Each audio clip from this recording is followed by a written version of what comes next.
বন্ধুসকল কি খবৰ আপোনালোকৰ আজি আমি বনাম কুকাৰত চিকেন বিৰিয়ানী কিমান ইজিলি হৈ যায় বলক চাও চিকেন লৈছো ইয়াতে 600 গ্ৰাম 600 গ্ৰাম লৈছো ফাৰ্স্ট আমি মেৰিনেট কৰিব লাগিব আৰু একদম ইজি প্ৰসেস আৰু ইমান ইজিলি হৈ যায় বহুত বেছি লাগি থাকিব নালাগে তাৰ পিছত আমি দিছো নিমখ লিখাই আছে কেনেকে বনাই আছে তাৰপিছত হালধি এটো মেৰিনেশন প্ৰসেস হয় এখিনি মেৰিনেট কৰি থৈ পেলাই আপুনি next step to korile hole aru jetu ekdom easy okoman lal mirch powder bahut beshi hobe aru iman easily iman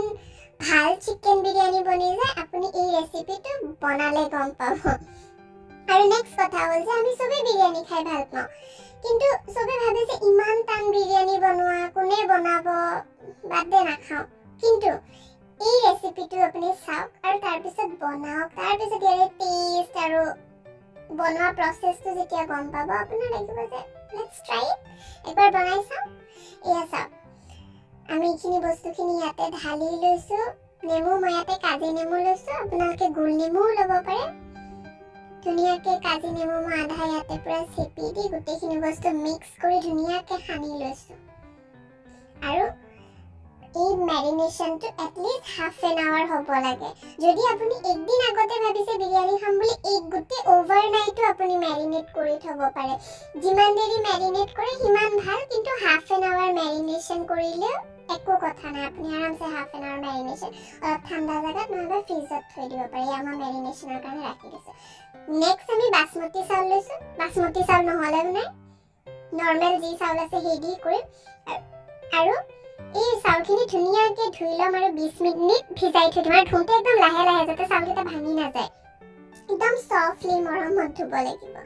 তাৰ পিছত আমি ইয়াতে পানী অলপমান গৰম কৰিব কাৰণে থৈ দিছো তাতে পানী নিমখ লং ইলাচি দালচেনি এনেকুৱা টাইপৰ যিখিনি গোটা গৰম মছলা থাকে সেইখিনি ইয়াতে ঢালি দিয়ক কেটামান আৰু বহুত বেছি নালাগে তাতে স্মেল আৰু অকমান স্লাইট তেল দি দিব তেতিয়া মানে চাউলটো ভালকে সিজা আৰু এই পানীটো একদম উতল ভাল উতল এটা একদম ভকভকিয়া উতল আহাৰ পিছতহে এই পানীখিনি হেৰি কৰি দিব আৰু এটা আমি নেক্সট স্টেপটো হল আমি ধনিয়া লৈছো বিলাহী লৈছো দুটা তিনটা স্লাইস অনিয়ন লৈছো মিডিয়াম সাইজ এয়া বহুত ডাঙৰ না বহুত সৰু না পুদিনা লৈছো আধা কাপ তাৰ পিছত আৰু তিনটা পিয়াজ লৈছো যেটো একদম চপ সৰু সৰুকে কাটি দিছো আৰু ইয়াতে গোটা মছলা তেলত দিব কাৰণে লৈছো জিৰা জালুক তাৰপিছত নাটমেগ যেটো জয়ফল হেতু আছে জাবিত্ৰী কিছুমান গৰম মছলা যদি বাই চান্স নাইও কথা নাই আপুনি দালচেনি লং ইলাচি আৰু জালুক দিও বনাব পাৰে তাৰ পিছত আমি ফাৰ্স্ট কি কৰিম এটা কেৰাহী লৈ লম যেটো আমি কাৰীটো বিৰিয়ানী হেতু বনাব কাৰণে এটা কেৰাহী লৈ লম তাতে মিঠা তেল দিম মিঠা তেল অকমান বেছিকে দিম ফাৰ্স্ট আমি বাৰিস্তা যেটো ভাজা পিয়াজটো আমি ভাজি লম ধুনিয়াকে একদম ব্ৰাউন হ'ব দিম ভাল ব্ৰাউন আৰু এটলিস্ট এটো কৰোতে লাগে 10 মিনিটস তো লাগি যায় একদম হাই ফ্লেমত কৰিব পুৰা ধুনিয়াকে এসা ব্ৰাউন কালাৰ তাৰ পিছত এখিনি এটা টিস্যু পেপাৰত কাৰি থব বাৰিস্তাখিনি আৰু তাৰ পিছত অকমান দেৰি পিছত ধুনিয়া স্মেল আৰু এটা সফট হয় তাৰপিছত ইয়া মোৰ চাউলৰ একদম ভকভকা উতলা আহি গৈছিলে চাউল দিয়াটো ভালকে ভিডিওটো দেখুৱা নহল কিন্তু উতল আহাৰ পিছতহে মই চাউলটো দিছো পুৰা ফ্লেম হাই কৰি পেলাই একদম ভালকে উতল আহিব দিয়ক আৰু আধা সিজালে হেৰি কৰক এই আমি নেক্সট এটো কেৰাহী এটো প্যাৰেললি চলি আছে হেতু মোৰ সাইডত চাউলটো মই বহাই দিছো আৰু ইয়াতে আমি সৰিয়হৰ তেলত এই গোটা মছলাখিনি ঢালি দিছো তাৰ লগত চপ যেটো পিয়াজ কাটা আছিল তিনটা যে চপ পিয়াজ তিনটাটো স্লাইস পিয়াজ এটা আমি বাৰিস্তা বনালো যেটো ব্ৰাউন অনিয়ন আৰু ইয়াতে তিনটা যেটো চপ অনিয়ন আছিল হেতু আৰু চাউলটো চাইলা যাতে দুই ভাঙা হৈ যায় বহুত বেছি চাউলটো সিজিব নালাগে কাৰণ আমি পিছত যেটা কুকাৰত দিম হেতু আৰু বেছি সিজিব তো চাউলটো আৰু চাউলটো এটা কথা মনত ৰাখিব চাউলটো যেতিয়ালে বহাই কি পেলাই আপুনি হেৰি কৰি নিদিব লাৰি নাথাকিব বহাই পেলাই অলপ টাইম দিব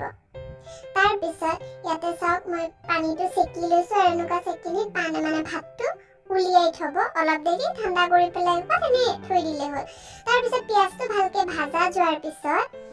এইফালে আমি দি দিম বিলাহীটো ধুনিয়াকে ভাজি লম স্লাইট সফট টাইপ হোৱাতে আৰু বিলাহী দিয়াৰ লগে লগে আমি নিমখ দিব লাগিব তেতিয়া বিলাহীটো সফট হ'ব কাৰণে হেল্প কৰে আৰু নিমখ just slight pinch আৰু ইয়াতে red chili powder Kashmiri red chili powder না কাশ্মীৰী মিৰ্চ অকমান দি দিব বহুত বেছি নালাগে কাৰণ আমি মেৰিনেশনত অলৰেডি দিছো তাৰ পিছত এই বস্তুখিনিও ধুনীয়াকে মিক্স কৰি ভাজি লম আৰু এই বস্তুখিনি পুৰা ভালকে ভাজি ল'ব যাতে আৰু সিজে অকমান আৰু সিজিবৰ কাৰণে স্লাইট এনেকে অকমান পানী এড কৰিব পাৰে যাতে টমেটোটো মানে বিলাহীটো ধুনীয়াকে সফট হৈ যায় তাৰপিছত আমি অকমান টাইম ঢাকন দি দিম যাতে এইখিনি ধুনীয়াকে সফট হৈ যায় ধুনীয়া একদম সফট হৈ গৈছে এতিয়া এই বিলাহীৰ হেৰিটো তেতিয়া আমি দি দিম ধনিয়া পাউডাৰ 1 টিস্পুন তাৰপিছত আমি বিৰিয়ানী মছলা পাই যাব যিকোনো এখন দোকানত গ্ৰসাৰী শ্বপত তাতে বিৰিয়ানী মছলা 1 স্পুন দি দিম পেকেটটো ভালকে ফালা নাই সেইকাৰণে উলোৱা নাই মই কৈছো মই বেছি মছলা চছলা মানে বৰ বেছি টেমা থৈ নাথাকো ডাইৰেক্ট পেকেটটো লওঁ আৰু তেনেকে এটা ডাঙৰ টেমা লওঁ তাতে চব খুচি পেলাই ভৰাই থওঁ তো ইয়াতে মুঠতে 1 স্পুন আপুনি বিৰিয়ানী মছলা দিব তাৰপিছত এইটো ধুনীয়াকে লাৰি দিব আৰু ফ্লেমটো অকমান লো ৰাখিব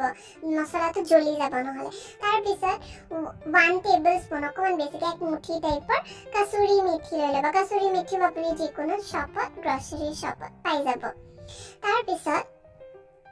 বিৰিয়ানী বনাম বুলি ভাবিলে অলপটো প্ৰিপাৰেচন লাগিবই তো সেই আৰু দুই এটা বস্তু লাগিব বাৰু এই কাসুৰি মেথি বা এনেকুৱা বস্তু আৰু এনেকুৱা বস্তুবিলাক এনেও দালি চালিটো দিলে বঢ়িয়া লাগে তাৰপিছত আমি চিকেনখিনি তাতে বহাই দিম চিকেনখিনি 10 মিনিটছ মান ভাজিব লাগিব বহুত বেছি ভাজিব নালাগে লো ফ্লেমত দি পেলাই ঢাকি থলে হ'ল যাতে চিকেনটো স্লাইট সফট হয় বহুত বেছি নালাগে কাৰণ আমি একো কুকাৰত দিমে যেতিয়া আমাৰ এটো হৈ যাব চাওক আমাৰ হৈ গৈছে আধা সিজা তাৰপিছত আমি লেয়াৰিং কৰিম এটো মই এনেকুৱা মানে আউটাৰ লিড কুকাৰ লৈছো লেয়াৰিং কৰোঁতে এটা বহুত ইম্পৰ্টেন্ট পইণ্ট যে তলফালে এটা ভাল লেয়াৰৰ মানে এটা ভাত অলপ দি ল'ব নহলে মানে কি হয় তলত লাগি যায় কেতিয়াবা চিকেনটো জ্বলি যাব পাৰে তাৰপিছত আমাৰ যেটো চিকেন আমি প্ৰিপেয়াৰ কৰি থৈছো সেইখিনি ধুনীয়াকে এটা লেয়াৰ কৰি দিম তাৰপিছত আৰু অলপ ভাত দি দিম তাতে এনেকে আৰু লেয়াৰিংটো তাৰপিছত আমি চিকেনত ধুনীয়াকে লেয়াৰিং কৰি পেলাই নেক্সট আমি বাৰিস্তা যেটো ব্ৰাউন অনিয়নটো চাৰফালে ধুনীয়াকে সিটাই দিছো অলপ ধনিয়া অলপ পুদিনা বাই চান্স পুদিনা নাই ধনিয়া নাই হেতুটো কোনো কথা নাই কিবা কাৰণত যদি নাই পাবলে নাই আজি বস্তু নাই তো আমি এটো নহলে কিবা হ'ব নেকি একো নাই আপুনি তাৰ জায়গাত কাসুৰি মেথি আৰু বাৰিস্তা পিয়াজটো থাকিব বাৰিস্তাই বহুত বেছি ভাল টেষ্ট দি দিয়ে ধনিয়া বা পুদিনা আৰু পুদিনাটো নিদিলেও কোনো কথা নাই ধনিয়াটো পাৰিলে দিব কিন্তু নিদি পেলাইও আপুনি বনাই চাব পাৰে একো নাই ইয়াতে মোৰ তাত আছিল কাৰণে মই দিছো বা এটলিষ্ট মানে এটো মানে বেস্ট হয় এটো মানে বেস্ট ভাৰ্জন যেতি আপুনি গুটে বস্তুখিনি দিব তাৰ পিছত নেমু দি দিম 1 টেবলস্পুন মানে মই ইয়াতে হে সেম আধা কাজি নেমু লৈছো আৰু চেপি দিছো তাৰ পিছত আমি গুটেখিনি লেয়াৰিং হোৱাৰ পিছত আমি আকৌ ওপৰত সবতছে ওপৰত এই ভাজা পিয়াজখিনি দি দিম যোনটো বাৰিস্তা তাৰ পিছত আমি দি দিম আৰু ওপৰত লেয়াৰিংৰ কাৰণে যি আছে পুদিনা ধনিয়া এটা ইম্পৰ্টেন্ট স্টেপ যেটো আমাৰ তাত চাউল ধোৱা পানী আছিল হেতু মই এক কাপ ৰাখি থৈছিলো দে সেই পানীটো দিলে আৰু এটা ইম্পৰ্টেন্ট বস্তু কেওৰা ওৱাটাৰ 1.5 ঢাকন সেই ঢাকনিটো দিয়ে দিছো আৰু সেই কেওৰা ওৱাটাৰটো সেই গ্ৰসাৰী শ্বপত পাব ইয়াতে দিছো মই ঘি দিছো 1 টেবলস্পুন মই এটা সৰু চামুচ কাৰণে 3 বাৰ দিছো তাৰ পিছত কেওৰা ওৱাটাৰটো আপুনি আনিব জেনেৰেলি ইমান বেছি ঘৰত নাথাকে তো আনি ল'ব হেতু তাৰ পিছত দি দিছো ইয়াতে বিৰিয়ানী মছলা আকৌ 1 স্পুন বিৰিয়ানী মছলা দি পেলাই আমাৰ এতিয়া যোনটো পানী আছিল 1 কাপ চাউল ধোৱা পানী বাই চান্স থব পাহৰিলে আপুনি নৰমাল পানীও দিব পাৰে একো কথা নাই কিন্তু চাউল ধোৱা পানীটো দিলে বেছি ভাল হয় কাৰণ তাতে ফ্লেভাৰিং ভাতৰ হেবিলাক সব থাকে তাৰ পিছত আমি কুকাৰটো বন্ধ কৰিছো আৰু ধুনীয়াকে গেছটো একদম লো ফ্লেমত দি পেলাই আমাৰ লো ফ্লেম দি লৈছো লো ফ্লেমত দি পেলাই আপোনাৰ এটো হওঁতে লাগে 40 মিনিটস 50 মিনিটস মান লাগে এটা সিটিলে মুঠতে ৰখিব যেতিয়া এটা সিটি আহি গৈছে এটা সিটি আহাৰ পিছত মই এনেকে চাইছো তলত যাতে পানী নাই মোৰ তাত পানী নাছিল কি ধুনীয়াকে বিৰিয়ানীটো হৈ গৈছে একদম বিৰিয়ানী ৰেডি এতিয়া আপুনি বাস প্লেটত নিজে খাও বেলেগক খোৱাওক আৰু ৰেচিপিটো যদি হসাই ভালে চাওক মই ধুনীয়াকে স্লো মোশনত দেখাইছো যে চিকেনটো কিমান ধুনীয়াকে গলি গৈছে যে মুখৰ ভিতৰত মেল্ট হৈ যায় আৰু এই ৰেচিপিটো যদি আপোনালোকৰ ভাল লাগিছে তো প্লিজ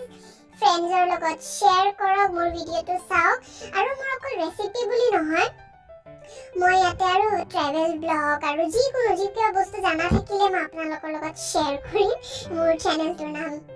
জানি A to Z entertainment channel ইয়াতে মই ৰেচিপি বুলি বা কিচেন বুলি একাৰণে চেনেলৰ নাম দিয়া নাই কাৰণ মই এটা ৰেচিপি নহয় সব শেয়াৰ কৰিম ইয়াত চাওক মোৰ একদম বেছি মই একো কি কয় প্লেট সেট সজাই নাই থাকা সিধা এইটো কুকাৰটোতে সজাইছো আৰু ধুব লাগে ন সেইকাৰণে বাচন বেছি লেতেৰা নাই কৰা তো মোৰ চেনেলটো সাবস্ক্ৰাইব কৰিব আৰু মোৰ ভিডিঅ'টো চোৱাৰ কাৰণে থ্যাংক ইউ আৰু এই ৰেচিপিটো কেনেকুৱা লাগিছে মোক একদমই কমেন্ট কৰি জনাবা থ্যাংক ইউ